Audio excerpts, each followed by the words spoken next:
teman-teman semua. Video kali ini sebenarnya khusus saya buat karena banyak sekali yang mengirimkan japri ya, pesan ke saya. Jadi ada beberapa yang nonton video pelajaran machine learning begitu ya, atau kecerdasan buatan. Kemudian eh, rekan-rekan yang menonton tadi bertanya ke saya melalui japri gitu ya, melalui akun Instagram saya. Ada juga yang mengirimkan message ya, komentar gitu ya, dan banyak lah ya. Jadi ada beberapa teman yang menonton video dan kemudian mereka bertanya gitu, sebenarnya perbedaan utama antara machine learning dan data science itu apa sih gitu ya. Nah, oke, kita mulai dulu dari hal yang paling sederhana yang bisa kita lihat dari dua bidang besar ini ya. Jadi machine learning dan data science ini memang kalau dilihat secara keseluruhan itu sangat besar ya overlapnya ya. Jadi kalau teman-teman lihat di slide yang saya tampilin nih di bagian kiri, itu rekan-rekan lihat ada lingkaran gede gitu ya. Jadi artificial intelligence AI di sini. Kemudian AI itu sebenarnya bagian-bagiannya juga banyak gitu. Jadi ada machine learning itu sebenarnya part of AI. Jadi machine learning hanya bagian dari AI, ya ada bagian-bagian yang lain, ya ada planning gitu ya, ada perception dan seterusnya. Tapi memang yang saat ini berkembang pesat itu adalah machine learning ya. Dan kalau orang bicara AI maka otomatis orang asumsinya adalah oh oke, ini machine learning. Padahal sebenarnya machine learning itu adalah bagian kecil dari AI. Nah, kemudian di bagian dari machine learning itu sendiri ada deep learning yang ini saat ini menjadi salah satu tren ya yang banyak digunakan di perusahaan atau di startup gitu. Dan sekali lagi deep learning ini juga sebenarnya subset yang kecil ya dari machine learning.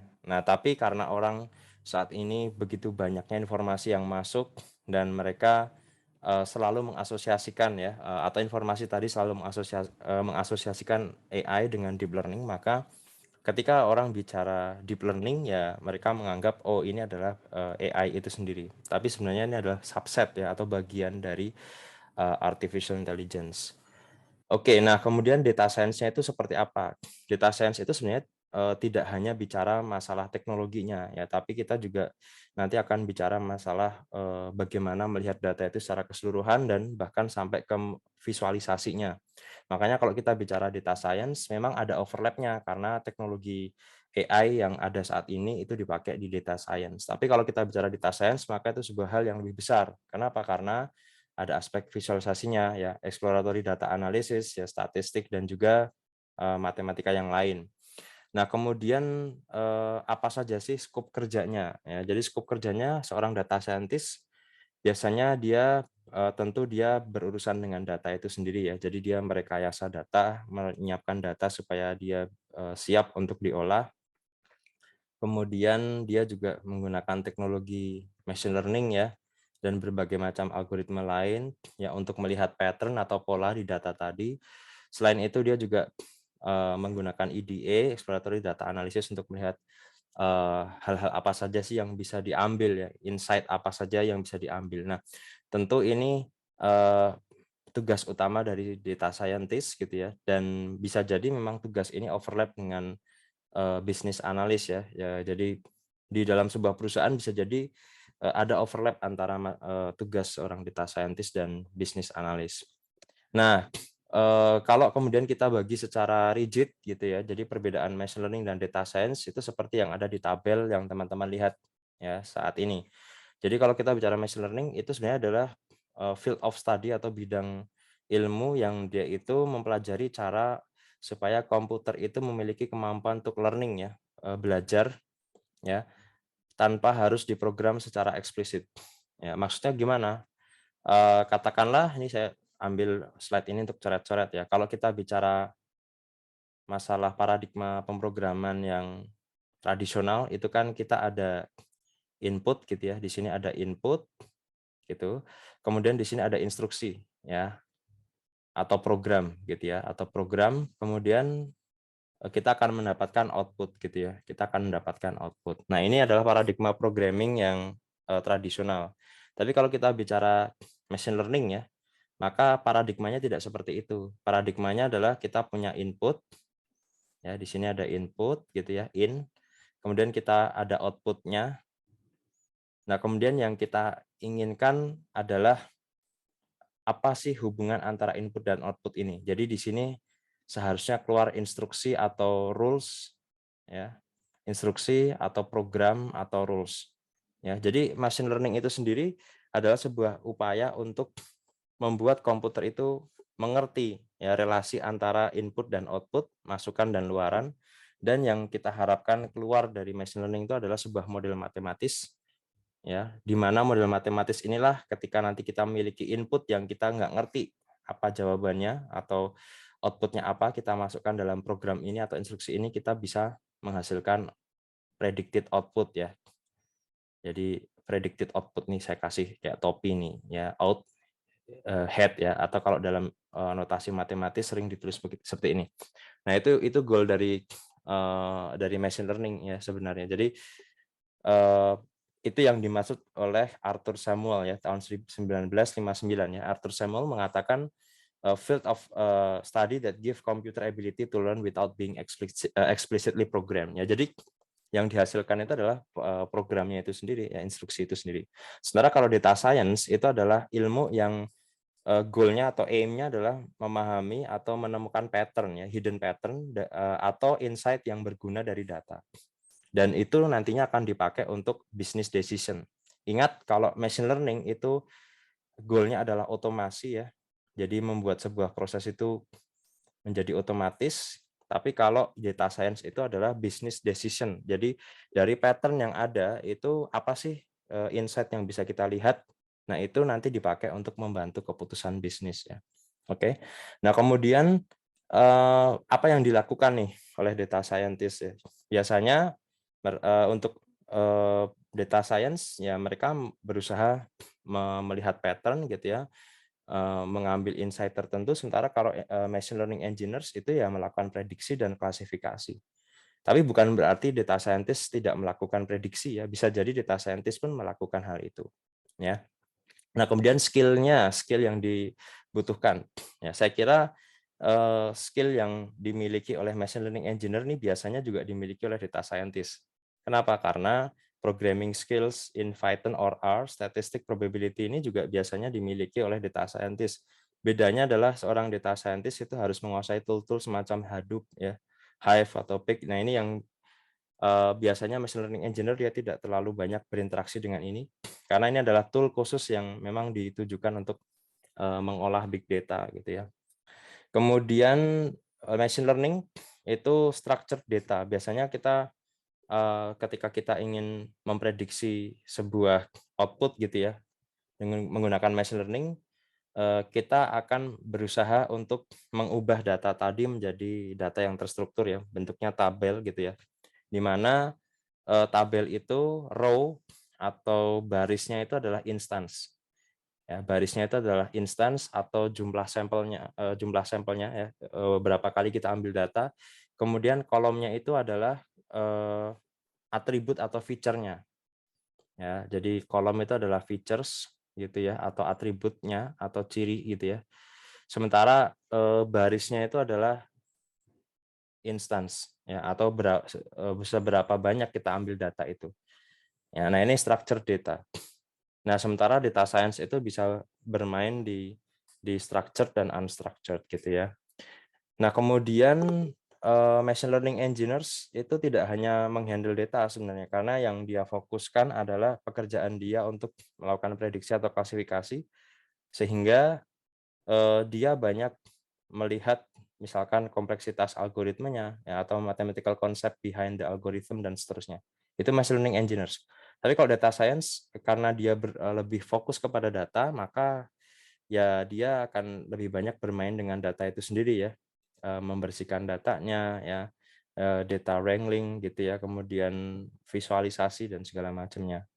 Nah, kemudian untuk outputnya, biasanya seorang machine learning engineers itu luaran utamanya itu software. Kenapa? Karena software inilah yang nanti akan dipakai untuk automation project. Ingat, goal-nya adalah otomasi ya. Jadi membuat sebuah komputer bisa learning without being explicitly programmed. Itu machine learning engineers. Sementara kalau data science itu outputnya tidak harus dituntut sebuah software, tapi yang paling penting adalah report atau slide deck begitu, yang isinya adalah laporan ya, atau apa yang ditemukan oleh data scientist tadi pada data yang ia olah. Bisa dipahami ya teman-teman. Jadi itu bedanya machine learning dan data science. Nah, contoh nih, machine learning point of view. Saya punya sebuah data nih, house price. Jadi data rumah di Yogyakarta ini data dummy aja tahun 2015 sampai 2017. Di sini kita punya size of house dalam square meter ya.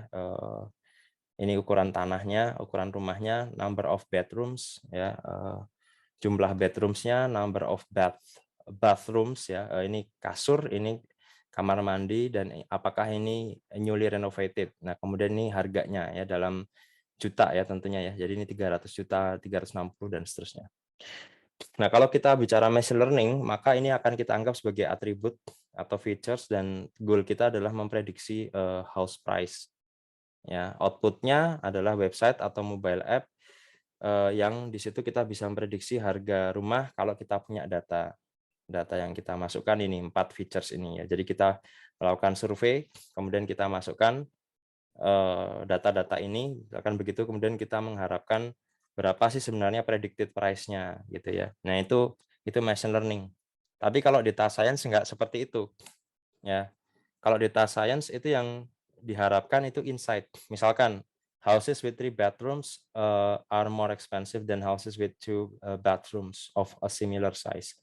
Jadi makin makin banyak bedroomsnya itu meskipun size-nya mirip-mirip ya, selisih 2 meter persegi itu harganya lebih tinggi ya, selisihnya 60 juta. Nah, itu insight yang useful yang bisa didapat dari data. Ini sesuatu yang mungkin obvious ya, udah kelihatan, tapi ini sekedar contoh bahwa yang diinginkan itu tidak sekedar prediksi sebenarnya kalau data science, tapi ada hal-hal tertentu yang relate antara satu variabel dengan variabel yang lain. Atau contoh yang lain, size of house and number of bedrooms are two strong predictors of house price. Misalkan begitu. Ya, jadi yang sangat mempengaruhi harga itu adalah size of house and number of bedrooms. Ya, number of bedrooms. Nah, ini kan salah satu insight yang penting sekali. Jadi ketika orang ingin melihat perbedaan harga, itu yang mostly akan nanti membuat harga itu berbeda adalah 2 variabel tadi ya, 2 atribut tadi, size of house and number of bedrooms. Atau misalkan ini renovating houses significantly increase house price ya. Nah, itu kira-kira output dari data science, teman-teman ya. Paham ya? Jadi kalau machine learning itu goal-nya adalah to predict ya, to classify ya. Case-nya di sini adalah house price. Nah, sementara kalau data science itu adalah melihat insight yang muncul dari data. Ya, nah output-nya adalah tentunya report ya atau presentasi. Nah, terus kepake di mana? Kepake di mana? Nah, kalau bicara kepake di mana ini sangat-sangat relatif ya. Tapi kalau kita bicara proses bisnis kan institusinya tidak hanya institusi komersial ya, ada institusi pemerintahan, ada universitas, ada institusi amal ya, lembaga bisnis tadi sudah ya. Tentu, dan banyak institusi-institusi yang itu bisa menggunakan data science asal mereka memiliki budaya untuk memanage data dengan baiknya. Jadi yang paling penting ketika kemudian kita ingin bicara data science adalah bagaimana proses manajemen datanya di institusi itu. Kalau manajemen datanya oke, maka ke depannya tentu data itu bisa dimanfaatkan dengan baik. Ya, jadi yang paling penting yang pertama data manajemennya, dan ini membutuhkan orang yang memiliki pengetahuan tentang data ya, database administrator setidaknya begitu, atau data engineers. Kemudian baru jalan di sini ya. Ada analisis di sini ya, analitik, yang itu menjadi tugas utamanya data scientist.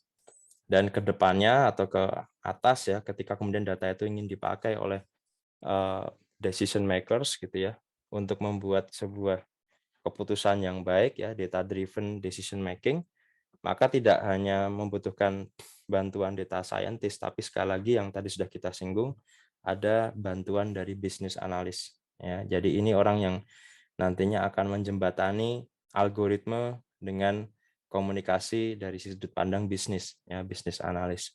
Nah, ini gambaran besar bagaimana kemudian decision making itu dibuat dengan menggunakan data, ya. Nah, oke, untuk teman-teman yang masih penasaran, ini kebetulan minggu depan ya, hari Senin sampai Kamis dan minggu depannya lagi, jadi ini ada 2 minggu program bootcamp.